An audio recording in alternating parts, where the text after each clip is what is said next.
Oi, eu sou o Maito e hoje eu quero falar com vocês sobre videogames e sobre como eu vejo o futuro dos jogos de narrativa. Bom, os jogos de narrativa são jogos como os point and click ou aqueles de mensagens de telefone. Jogos que têm uma gameplay limitada e baseados em escolhas. E antes que alguém fale, não, eles não são filmes. Black Mirror Bandersnatch é um filme interativo, tá?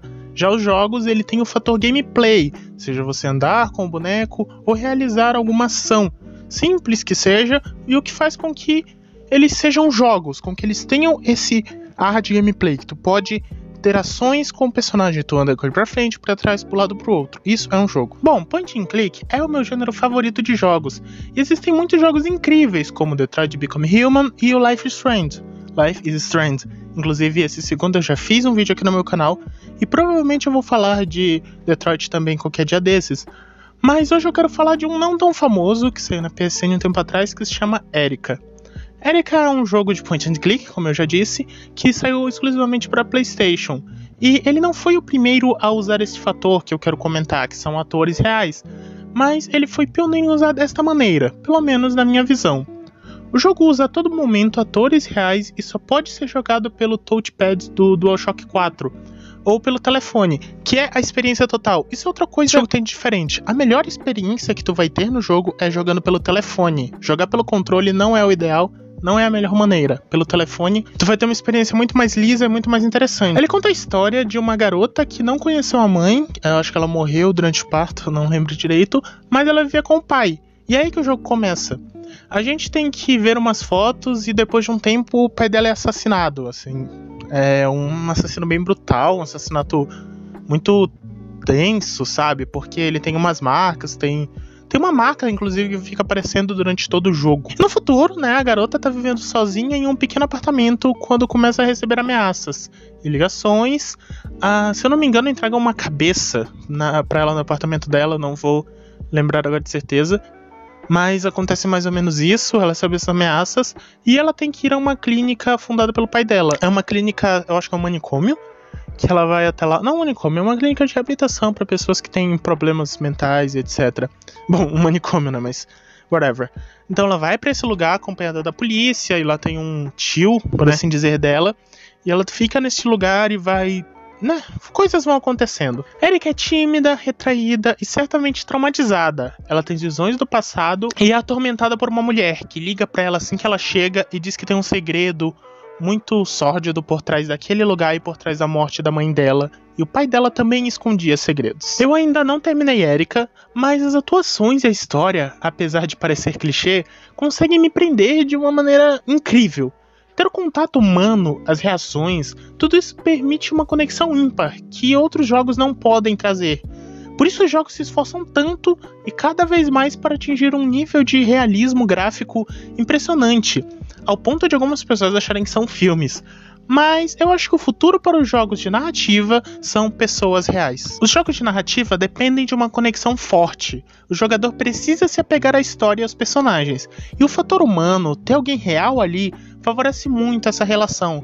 Todos os jogos de point and click, com histórias mais diretas, ou até mesmo os mais completos, como Detroit Become Human, deveriam começar a estudar para usar essa técnica, para se expressar dessa maneira, porque os atores, as pessoas, sempre vão trazer mais emoção.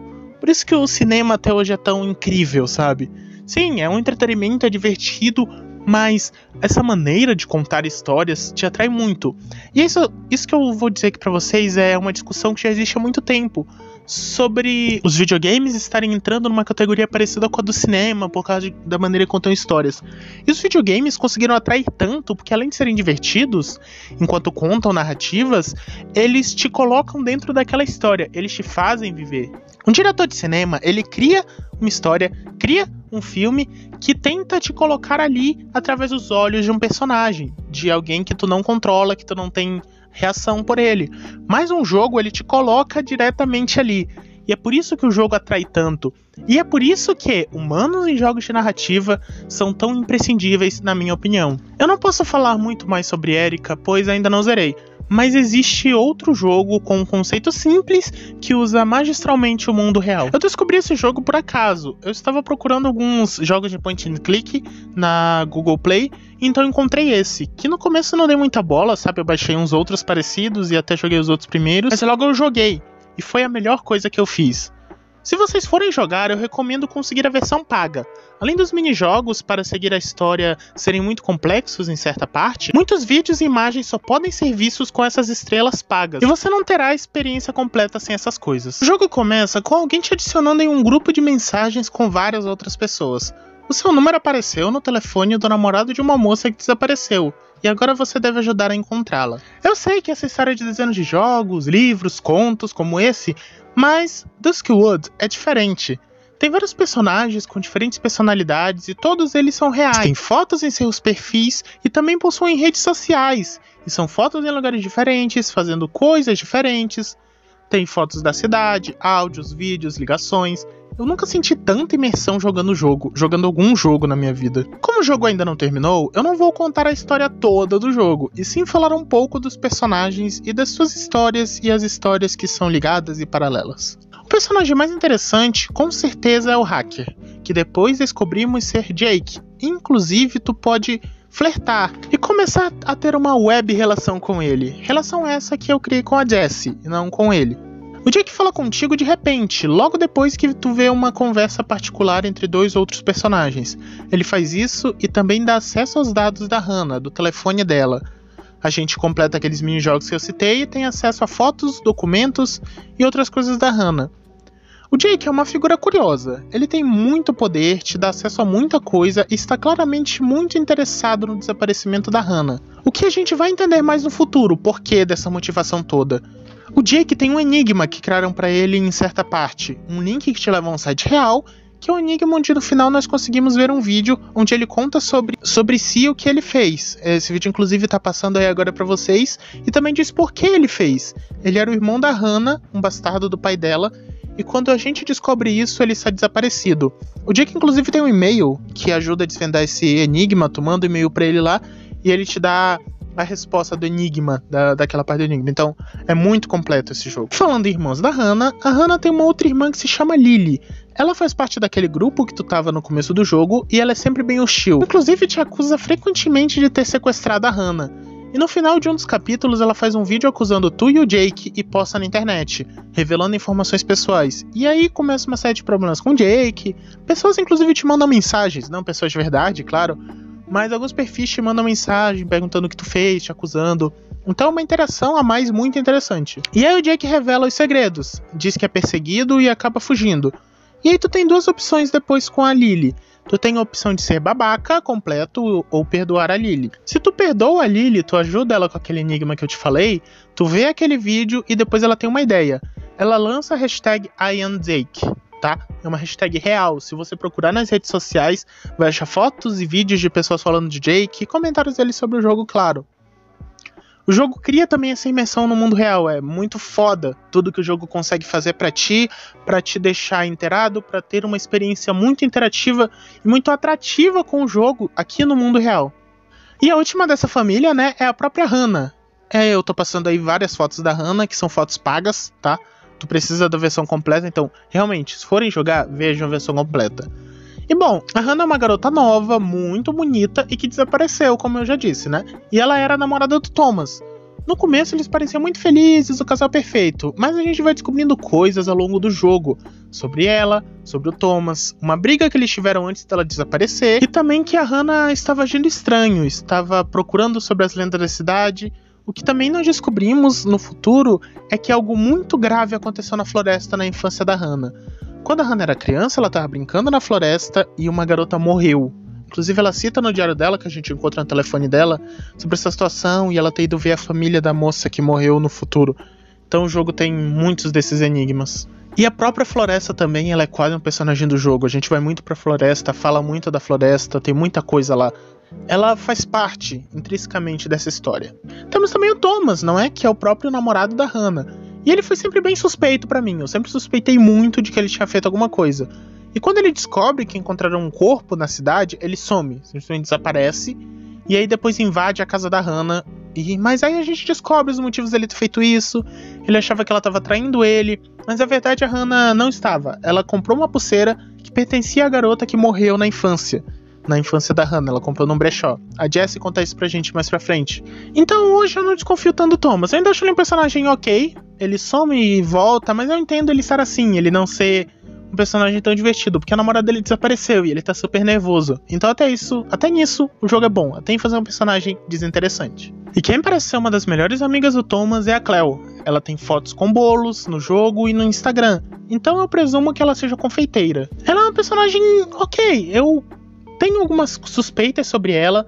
Ela é ameaçada 2 vezes pelo sequestrador. A primeira vez ele mostra um vídeo dela na floresta, que eu tô passando aí pra vocês. E na segunda vez ele envia a mãe dela fotos dela na cidade, por aí, e uma carta ameaçando ela. E a Cleo ajuda a gente a ter a primeira pista sobre o Homem Sem Rosto, uma lenda da cidade que no futuro se mostra como inspiração para o sequestrador. E ela também invade, ou tenta invadir, o porão do Phil, o irmão de uma das personagens. Ela e o Thomas, eles tentam invadir esse porão em certa altura do jogo, porque acharam, acho que com a menina morta, ou com a Hannah, eu não me lembro, acharam uma caixa de fósforo do Bar Aurora. Que é desse Phil, e aí eles vão tentar invadir o porão dele, e aí dá uma treta e tal, que é no final de um dos capítulos. Dan é outro do personagem, e ele é o famoso fanfarrão, grosseiro, com piadas idiotas, e o famoso rato de academia.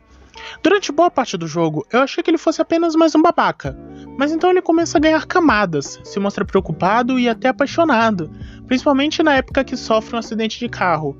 Ele até faz uns desenhos brincando com o corvo, que eu tô mostrando aí. Eu acho que ele vai criar uma HQ em algum momento, que tem a capa aí que vocês viram também, e que é o símbolo do Homem Sem Rosto, que é a lenda da cidade. O símbolo dele é o corvo.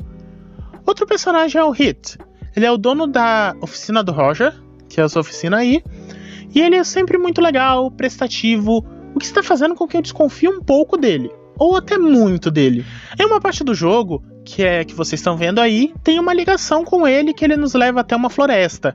Lá eles faziam uma brincadeira onde o cara tinha que sair dessa casa da floresta e ir embora da floresta sem olhar pra trás, porque parece que morava ali um cara que era eles achavam que era um assassino ou alguma coisa assim.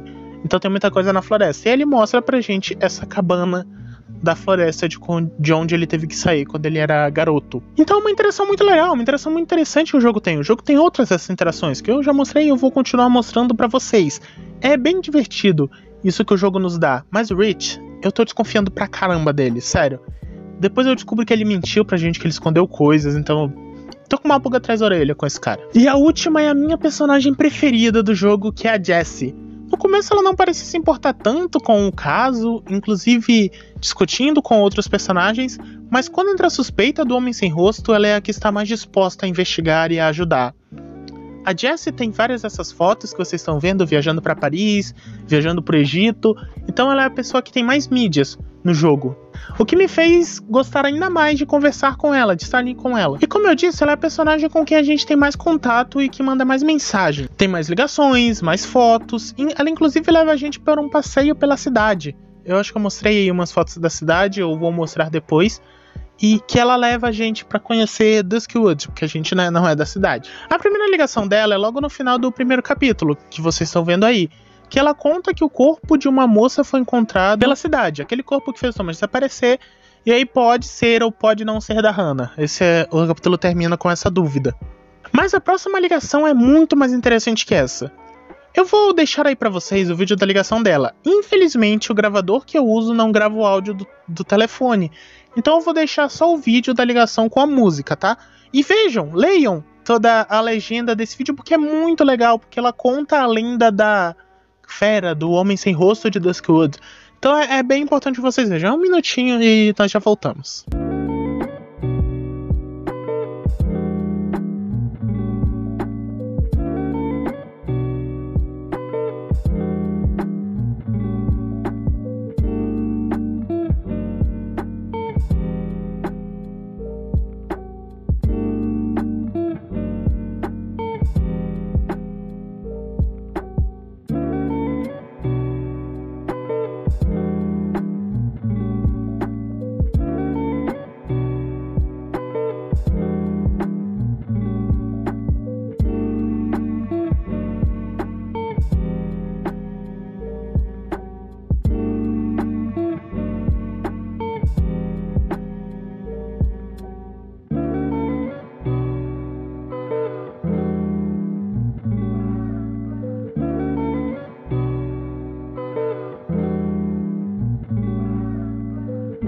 Bom, agora que vocês já viram aí a lenda, depois que a gente fala sobre isso, que ela te conta sobre as lendas de Duskwood, tem mais 2 ligações. Tem também uns áudios, que ela vai na biblioteca, traz o livro sobre as lendas, mas alguém já pegou. E a Hannah tem uma cópia desse livro, inclusive, no futuro, que a gente descobre que ela tem na internet e a gente dá esse livro pra Jess. Na primeira ligação, o Dan e ela teriam um encontro, mas então a gente convence ela a não ir e nós temos um encontro virtual com ela. E por causa disso ele dirige bêbado e bate o carro. Tem até fotos dele no hospital que vocês estão vendo aí, que são muito bacanas. E aí ela te liga pra dizer que ele sofreu um acidente, que aconteceu uma coisa horrível.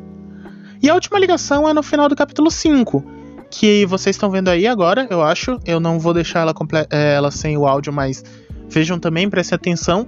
Que a Jessie brigou com o irmão e tá voltando pra casa depois do passeio que ela te levou. Ah, inclusive, o irmão dela é o Phil, tá? Mas então ela acaba sendo atacada pelo Homem Sem Rosto e acaba mais este capítulo. Aí no próximo capítulo a gente vai falar dela sobre a lenda de Duskwood, e aí tem o final lá com a Lily, que a gente ajuda a Lily, que o Jake desapareceu, tem o Enigma e tudo mais. Eu acho que eu tô mostrando aí algumas fotos do Enigma do Jake.